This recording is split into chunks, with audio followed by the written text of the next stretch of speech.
Hey everybody, Ryan here and welcome to another episode of BGP Game Dev. It's been over a month since Popcorn Rocket launched on both Steam and the PlayStation 5, and I'm proud to say that I've made a bit over $1,000 on both platforms. I've made about 200 plus on Steam and very surprisingly over 800 plus on the PlayStation 5. I gotta admit, in all honesty, I was only expecting to make about $30 from close friends, but I'm very surprised that I broke four figures, and while that's not a lot of money, it's definitely way more money than I was expecting for my first commercial game, which is very silly and dorky looking. Now, Steam and PlayStation will have to take about a 30% cut, and even after that I'm left with over $700, and you get taxed on any profit you make over $600 here in the United States, so I'm probably only going to be keeping around a little over $600 after all the platform fees and the taxes. I mean, which is completely fine with me since I did have to replace my tires not too long ago and I'm more than reimbursed for them, along with a little additional money to put towards my next game. And even though $1,000+ isn't a ton of money, nor am I even close to breaking even on the Popcorn Rocket development costs, it's definitely way more money than I expected. And if you've purchased the game on Steam or the PlayStation 5, make sure to leave a review, which will help the game get bumped up in the algorithm for the respected storefronts. Most people don't usually leave reviews, and I'm not going to force anyone to leave one, but it would still be very much appreciated. So right now I'm working on the Xbox port of Popcorn Rocket, and it's definitely been a challenge since I'm using an Xbox One dev kit and not a Series S or X one, because Microsoft sends you 2 free Xbox One dev kits, and if you want the Series S or the Series X dev kit, you'll have to pay a pretty penny for them, which I can't reveal. And I admit I was a bit spoiled making Popcorn Rocket on my high-end PC that I built in 2021 with an AMD Ryzen 9 and an NVIDIA GeForce 3080, and also the PS5 dev kit has a super nice SSD drive and AMD Zen 2 8 cores, which pretty much have no lag at all.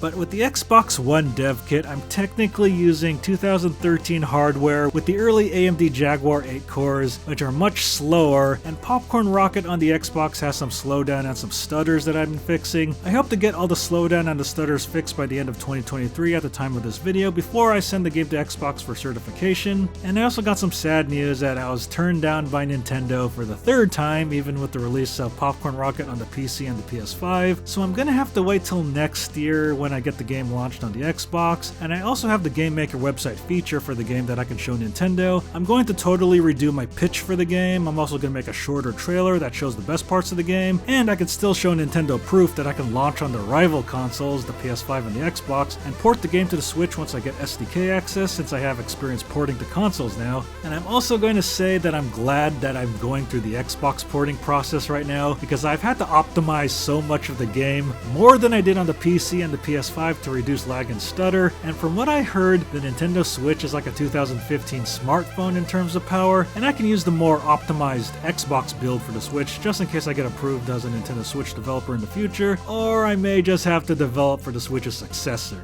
the Nintendo Switch 2 or the Super Switch. I'm definitely not going to give up on Nintendo, and right now I'm focusing on the Popcorn Rocket Xbox port, so I want to give everyone a big thanks who's ever given Popcorn Rocket a chance, whether you love or hate the game, and I do appreciate everyone who's taken their time to play the game, and for blowing away my sales expectations for my first commercial game. And I'm going to have more updates next year about Popcorn Rocket and my plans for the physical copies now that the digital copies are being sold, and maybe some news about my Indiana Jones parody tribute platformer, which I had to put aside for a while because I'm working on the Popcorn Rocket Xbox port. So with that said, this is Ryan signing off, and later gamers.